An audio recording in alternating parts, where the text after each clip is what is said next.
ಭಕ್ತಿ ಜ್ಞಾನ ವೈರಾಗ್ಯ ಯೂಟ್ಯೂಬ್ ಚಾನೆಲ್ಗೆ ತಮ್ಮೆಲ್ಲರಿಗೂ ಸ್ವಾಗತ. ಪ್ರಸ್ತುತವಾಗಿ ನಡೆಯುತ್ತಿರುವಂತಹ ಕಾರ್ಯಕ್ರಮ ಅದುವೇ ಪಿತೃಪಕ್ಷ. ಅದರ ಬಗ್ಗೆ ಸಂಕ್ಷಿಪ್ತವಾಗಿ ತಿಳಿಸ್ಕೊಳ್ಳುವಂತಹ ಪ್ರಯತ್ನ ಈ ಕಂತುಗಳಲ್ಲಿ ನಾವು ಮಾಡ್ತಾ ಇದ್ದೀವಿ. ಕಳೆದ ವಿಡಿಯೋದಲ್ಲಿ ನಾವು ಪಿತೃಪಕ್ಷ ಅಂದ್ರೇನು ಅದರ ಅರ್ಥವನ್ನು ನಾವು ಸಂಕ್ಷಿಪ್ತವಾಗಿ ತಿಳಿದುಕೊಂಡ್ವಿ. ಹಾಗೆ ನಾನು ಹೇಳಿದ್ದೆ ಕೂಡ ಈ ಪಿತೃಪಕ್ಷದ ಹುಟ್ಟಿನ ರಹಸ್ಯವನ್ನು ಮುಂದಿನ ವಿಡಿಯೋದಲ್ಲಿ ನಾವು ತಿಳಿದುಕೊಳ್ಳೋಣ ಅಂತ. ಹೌದು, ಪ್ರತಿಯೊಂದು ಘಟನೆಗೂ, ಪ್ರತಿಯೊಂದು ಹಬ್ಬಗಳಿಗೂ, ಪ್ರತಿಯೊಂದು ಕಾರ್ಯಕ್ಕೂ ಒಂದು ಹಿನ್ನೆಲೆ ಇರಲೇಬೇಕು. ಆ ಹಿನ್ನೆಲೆ ಯಾಕೆ ಇರುತ್ತದೆ ಅಂದರೆ ಅದರ ಪ್ರಾಮುಖ್ಯತೆಯನ್ನು ತಿಳಿಸೋದಕ್ಕೆ. ಅದೇ ರೀತಿ ಗರುಡ ಪುರಾಣದಲ್ಲಿ ಮತ್ತು ಹರಿವಂಶದಲ್ಲೂ ಕೂಡ ಇದರ ಬಗ್ಗೆ ವಿಸ್ತಾರವಾಗಿ ಕಥೆಗಳ ಮೂಲಕ ಸುಂದರವಾಗಿ ಹೇಳಿದ್ದಾರೆ. ಮೊದಲು ಈ ತರಹ ಪ್ರಶ್ನೆಯನ್ನು ಮಾರ್ಕಂಡೇಯರು ಸನತ್ಕುಮಾರರಿಂದ ಕೇಳಲ್ಪಟ್ಟರು. ಸನತ್ಕುಮಾರರ ಬಳಿ ಈ ಪ್ರಶ್ನೆಗಳನ್ನು ಇಟ್ಟು ಅದರ ಸಂವಾದವನ್ನು ಮಾಡಿದ್ರು. ನಂತರ ಮಾರ್ಕಂಡೇಯರು ಭೀಷ್ಮ ಪಿತಾಮಹರಿಗೆ ಹೇಳಿಕೊಟ್ರು. ಈ ಭೀಷ್ಮ ಪಿತಾಮಹರ ಬಳಿ ಯುಧಿಷ್ಠಿರನು ಈ ಪ್ರಶ್ನೆಯನ್ನು ಕೇಳಿ ಸಂವಾದದಲ್ಲಿ ತೊಡಗಿದ. ಅದೇ ರೀತಿ ವೈಶಂಪಾಯನರ ಬಳಿನೂ ಕೂಡ ಮಹಾರಾಜ ಜನಮೇಜಯ ಎಂಬುವನು ಕೂಡ ಈ ಪ್ರಶ್ನೆಗಳನ್ನು ಕೇಳಿ ಅದರ ಸಂವಾದದಲ್ಲಿ ತೊಡಗಿದ ಎಂಬ ಉಲ್ಲೇಖ ಗರುಡ ಪುರಾಣದಲ್ಲಿ ಇದೆ. ಆದರೆ ತುಂಬ ಪ್ರಖ್ಯಾತವಾಗಿರುವಂಥ ಉಲ್ಲೇಖ ಅಂದರೆ ಯುಧಿಷ್ಠಿರ ಮತ್ತು ಭೀಷ್ಮರ ಸಂವಾದ. ಇದರಲ್ಲಿ ಯುಧಿಷ್ಠಿರನು ಕೇಳ್ತಾನೆ, ಇದರಿಂದ ಆಗುವಂತಹ ಪ್ರಯೋಜನ ಏನು? ನಾವು ಪಿತೃಕಾರ್ಯವನ್ನು ಯಾಕೆ ಈ 15 ದಿನಗಳಲ್ಲೇ ಮಾಡಬೇಕು? ಇದರ ಹುಟ್ಟಿನ ರಹಸ್ಯ ಏನು? ಇದನ್ನು ಮಾಡು ಅಂತ ಹೇಳಿದವರು ಯಾರು? ಹಾಗೂ ಇದರಿಂದ ಮಾಡದೇ ಇದ್ದರೆ ಆಗುವಂತಹ ನಷ್ಟಗಳೇನು? ಹಾಗೆ ಹೇಗೆ ಮಾಡಬೇಕು, ವಿಧಿವಿಧಾನವಾಗಿ ಹೇಗೆ ಮಾಡಬೇಕು ಅಂತ ಕೇಳ್ತಾನೆ. ಹೀಗೆ ಯುಧಿಷ್ಠಿರನು ಭೀಷ್ಮರ ಬಳಿ ಕೇಳಿದಾಗ ಭೀಷ್ಮರು ಹೇಳುತ್ತಾರೆ, ಮೊದಲು ನನಗಾದ ಅನುಭವವನ್ನು ನಿನಗೆ ಹೇಳುತ್ತೇನೆ. ನನ್ನ ಪಿತೃ ಶಂತನು ಮಹಾರಾಜ. ಅವನು ಸತ್ತು ತುಂಬ ವರ್ಷಗಳಾದ ನಂತರ ನಾನು ಶ್ರಾದ್ದ ಕರ್ಮವನ್ನು ಮಾಡಿದೆ. ಹಾಗಂತ ತುಂಬ ವರ್ಷಗಳಾದ ಮೇಲೆ ಮಾಡಲಿಲ್ಲ.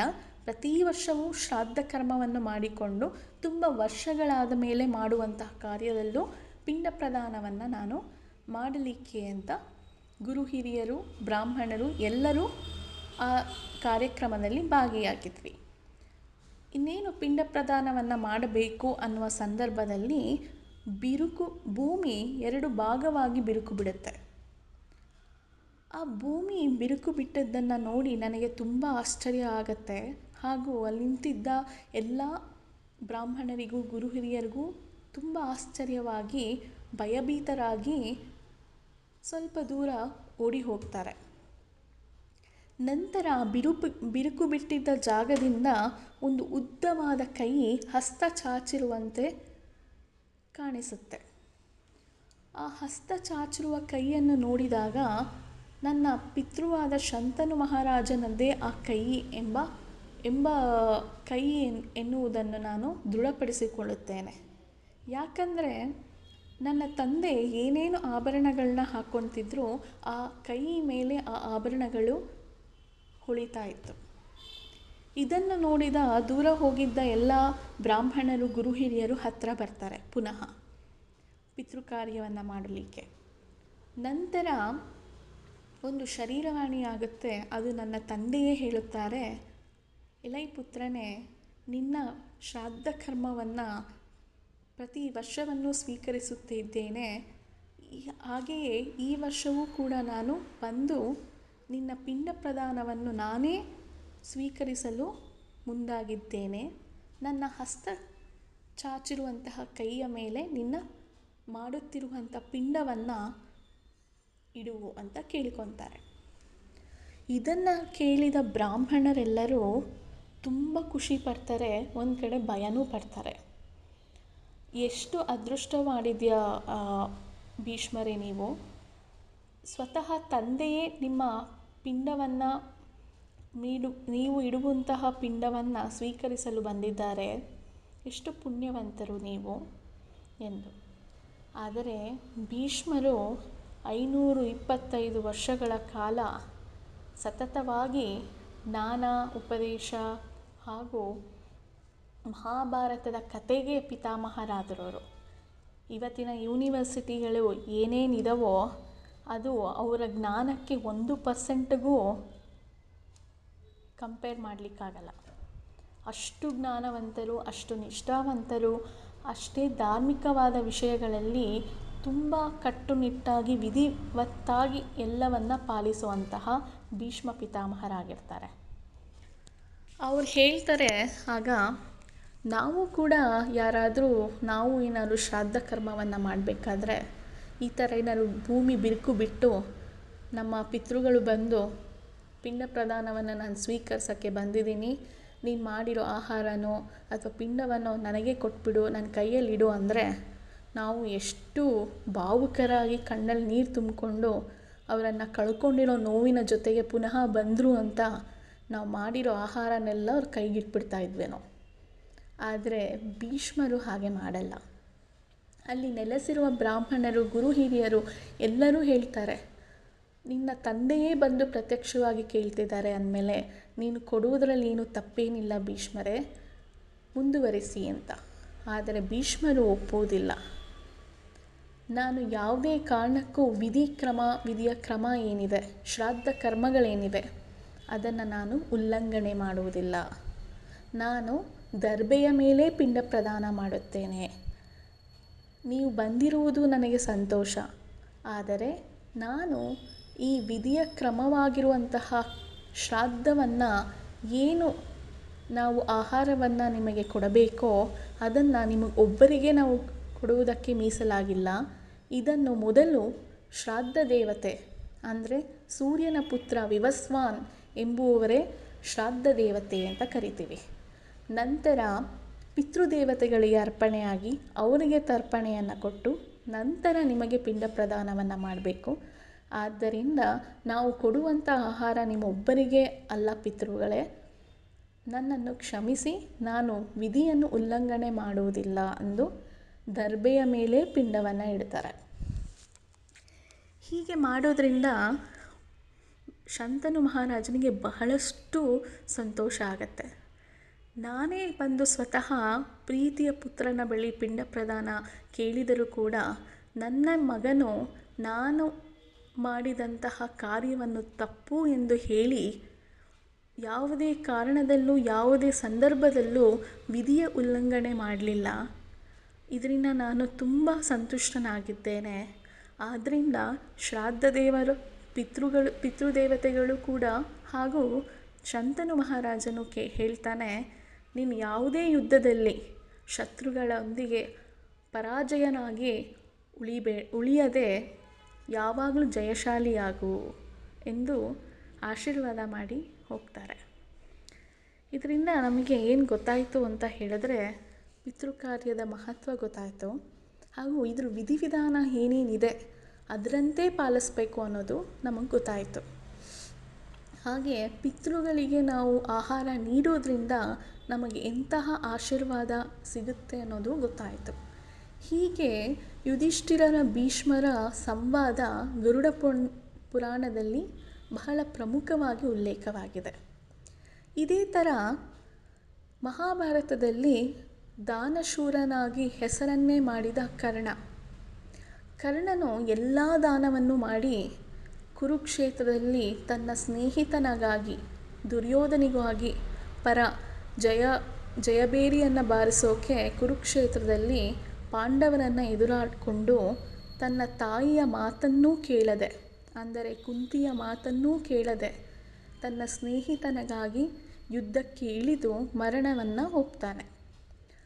ನಂತರ ಇವನು ಮರಣದ ನಂತರ ಸ್ವರ್ಗಲೋಕಕ್ಕೆ ಹೋಗಿ ಅಲ್ಲಿ ಆಹಾರವನ್ನು ಕರ್ಣನಿಗೆ ನೀಡದೆ 1 kg ಬಂಗಾರವನ್ನು ಕೊಡ್ತಾರೆ.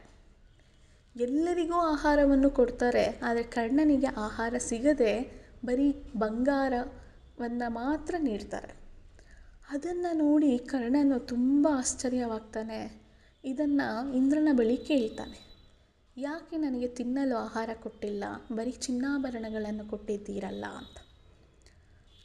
ಇದನ್ನು ಕೇಳಿದ ಯಮರಾಜನು ಅವನ ಹಿಂದಿನ ಕಥೆಗಳನ್ನು ಅವನಿಗೆ ನೆನಪು ಮಾಡ್ತಾನೆ. ನೋಡು ಕರ್ಣ, ನೀನು ಭೂಮಂಡಲದಲ್ಲಿ ಇರುವವರೆಗೂ ಎಲ್ಲ ರೀತಿಯಲ್ಲೂ ದಾನ ಧರ್ಮವನ್ನು ಮಾಡಿದೆ, ಎಲ್ಲವನ್ನೂ ಮಾಡಿದೆ, ಆದರೆ ಒಂದು ಕಾರ್ಯ ನೀನು ಮಾಡಲೇ ಇಲ್ಲ ಅಂತ. ಅದುವೇ ಪಿತೃಗಳಿಗೆ ನೀನು ಪಿಂಡ ಪ್ರದಾನವನ್ನು ಮಾಡಲೇ ಇಲ್ಲ, ಹಾಗೂ ಪಿತೃಗಳ ಹೆಸರಲ್ಲಿ ಆಹಾರವನ್ನು ಮತ್ತು ಅನ್ನದಾನ ಸೇವೆಯನ್ನು ನೀನು ಮಾಡಿಲ್ಲ ಅಂತ. ಇದನ್ನು ಕೇಳಿದ ಕರ್ಣ ನಗುತ್ತಾ ಹೇಳ್ತಾನೆ, ನಿಮಗೆಲ್ಲರಿಗೂ ಗೊತ್ತಿರೋ ಹಾಗೆ ನನ್ನ ಹುಟ್ಟಿನ ರಹಸ್ಯ ಬಲು ರೋಚಕ. ಆದ್ದರಿಂದ ನಾನು ಯಾರಿಗೆ ಅಂತ ಪಿಂಡ ಪ್ರದಾನ ಮಾಡಲಿ?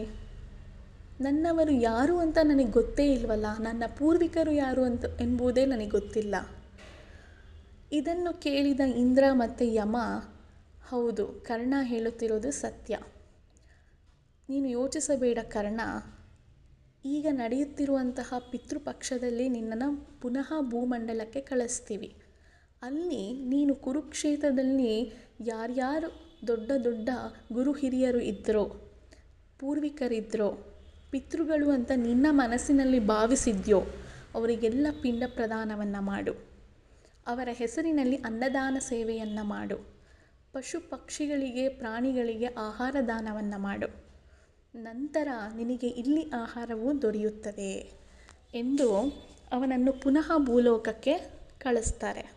ಅದರಂತೆಯೇ ಕರ್ಣ ಇದೇ ಪಿತೃಪಕ್ಷದ ಮಾಸದಲ್ಲಿ ಭೂಮಿಗೆ ಬಂದು ತನ್ನ ಪಿತೃಗಳಿಗೆ ಕಾರ್ಯವನ್ನು ಮಾಡಿ, ಅನ್ನದಾನವನ್ನು ಮಾಡಿ, ಎಲ್ಲ ಪ್ರಾಣಿ ಪಕ್ಷಿಗಳಿಗೆ ಆಹಾರವನ್ನು ಒದಗಿಸುವಂತಹ ಸಂದರ್ಭ ಎಂದು ಗರುಡ ಪುರಾಣದಲ್ಲಿ ಮತ್ತು ಹರಿವಂಶದಲ್ಲಿ ಉಲ್ಲೇಖವಾಗಿದೆ. ಈ ಕಥೆಯಿಂದ ನಮಗೇನು ಗೊತ್ತಾಗುತ್ತೆ ಅಂದರೆ, ನಾವು ಪಿತೃಪಕ್ಷ ಮಾಡಲಿಲ್ಲ ಅಂದರೆ, ನಾವು ಎಲ್ಲ ಕಾರ್ಯವನ್ನು ಮಾಡಿನೂ ಕೂಡ ನಮ್ಗೆ ಒಂದೊಂದು ಸಲ ಮನಸ್ಸಿಗೆ ನೆಮ್ಮದಿ ಇರಲ್ಲ, ನಾವು ಅಂದುಕೊಂಡಿರುವಂತಹ ಕೆಲಸಗಳು ನಡೆದಿರಲ್ಲ. ಆದರೆ ಎಲ್ಲ ದೇವತೆಗಳಿಗೂ ಹೇಗೆ ನಾವು ಪೂಜಿಸ್ತೀವೋ, ಪಿತೃಗಳಿಗೂ ಒಬ್ಬರು ದೇವತೆಗಳು ಇರ್ತಾರೆ, ಅವರಿಗೂ ನಾವು ತರ್ಪಣೆಯನ್ನು ಕೊಡಬೇಕು. ಹಾಗೆಯೇ ಆಹಾರವನ್ನು ನಾವು ಮೂಕ ಪ್ರಾಣಿಗಳಿಗೂ ಪಕ್ಷಿಗಳಿಗೂ ಇವರ ಹೆಸರಲ್ಲಿ ದಾನ ಮಾಡೋದರಿಂದ ಎಷ್ಟೋ ಪುಣ್ಯವು ಲಭಿಸುತ್ತದೆ. ಮಾಡದೇ ಇದ್ದರೆ ನಮಗೆ ಆಹಾರ ಸೇವೆಯು ಸಿಗುವುದಿಲ್ಲ ಅನ್ನುವುದನ್ನು ನಾವು ಇದರಿಂದ ತಿಳಿಬೋದು. ಹಾಗಂತ ಎಲ್ಲರೂ ಶ್ರಾದ್ದ ಕರ್ಮಗಳನ್ನು ತರ್ಪಣೆ ಮುಖಾಂತರನೇ ಮಾಡೋಲ್ಲ. ಒಬ್ಬೊಬ್ಬರು ಒಂದೊಂದು ವಂಶದಲ್ಲಿ ಹುಟ್ಟಿ ಬಂದಿರ್ತಾರೆ, ಒಂದೊಂದು ಸಂಸ್ಕಾರದಲ್ಲಿ ಹುಟ್ಟಿ ಬಂದಿರ್ತಾರೆ. ಅವರ ಪೂರ್ವಿಕರು ಹೇಗೆ ಬೆಳೆಸಿಕೊಂಡು ಬಂದಿರ್ತಾರೋ ಅದೇ ರೀತಿ ಪೂಜಾ ವಿಧಾನದಲ್ಲಿ ಮಾಡಿದರೂ ಸಾಕು, ಆದರೆ ಮಾಡದೇ ಮಾತ್ರ ಇರಬಾರ್ದು. ಆ ವರ್ಷ ಮಾಡಲಿಕ್ಕೆ ಆಗಲ್ಲ ಅಥವಾ ಏನೋ ಮನಸ್ತಾಪಗಳಾಗಿ ಕುಟುಂಬದ ಸದಸ್ಯರೊಂದಿಗೆ ನಾವು ಮಾಡಲಿಕ್ಕೆ ಆಗ್ತಾ ಇಲ್ಲ ಅಂದಾಗ ಅವರ ಹೆಸರು ಹೇಳಿ ಇಂಥ ಮೂಕ ಪ್ರಾಣಿಗಳಿಗೆ, ಅಂದರೆ ಪ್ರಾಣಿ ಪಕ್ಷಿಗಳಿಗೆ, ಬ್ರಾಹ್ಮಣರಿಗೆ ತಾವು ತಿನ್ನುವಂಥ ಆಹಾರ ಪದಾರ್ಥಗಳನ್ನು ದಾನವಾಗಿ ನೀಡಿಬಿಟ್ರೆ ಅಲ್ಲಿಗೆ ಅದರಿಂದ ಆಗುವಂತಹ ದೋಷ ನಮಗೆ ಅಂಟೋಲ್ಲ ಅನ್ನೋದು ಕೂಡ ಗರುಡ ಪುರಾಣದಲ್ಲಿ ಉಲ್ಲೇಖವಿದೆ. ಹೀಗೆ ಗರುಡ ಪುರಾಣದಲ್ಲಿ ಪಿತೃಪಕ್ಷದ ಹುಟ್ಟಿನ ರಹಸ್ಯವನ್ನು ಬಹಳ ಸುಂದರವಾಗಿ ವಿವರಣೆಯಾಗಿ ಹೇಳಿದ್ದಾರೆ. ಅದೇ ರೀತಿ ಮುಂದಿನ ವಿಡಿಯೋದಲ್ಲಿ ಇದೇ ಗರುಡ ಪುರಾಣದಲ್ಲಿ ಇನ್ನೊಂದು ಪ್ರಮುಖವಾದ ಉಲ್ಲೇಖವಾದ ಒಂದು ಸುಂದರವಾದ ಕಥೆಯ ಮುಖಾಂತರ ಗಯಾ ಕ್ಷೇತ್ರವು ಹೇಗೆ ಹುಟ್ಟಿದ್ದು, ಗಯಾ ಯಾರು, ಯಾಕೆ ಈ ಗಯಾ ಕ್ಷೇತ್ರದಲ್ಲಿ ಶ್ರಾದ್ದ ಕರ್ಮವನ್ನು ಹಾಗೂ ಪಿತೃಕರ್ಮವನ್ನು ಹೇಗೆ ಕಳೆದುಕೊಳ್ಳೋದು, ತರ್ಪಣೆಯನ್ನು ಅರ್ಪಿಸುವ ಮುಖಾಂತರ ಎಂಬುದನ್ನು ಬಹಳ ಸಂಕ್ಷಿಪ್ತವಾಗಿ ವಿವರಿಸಿದ್ದಾರೆ. ಈ ವಿಡಿಯೋನ ಮುಂದಿನ ಕಂತಲ್ಲಿ ನೋಡೋಣ ಅಂತ ಹೇಳಿ, ಅಲ್ಲಿಯವರೆಗೂ ನಮಸ್ಕಾರ.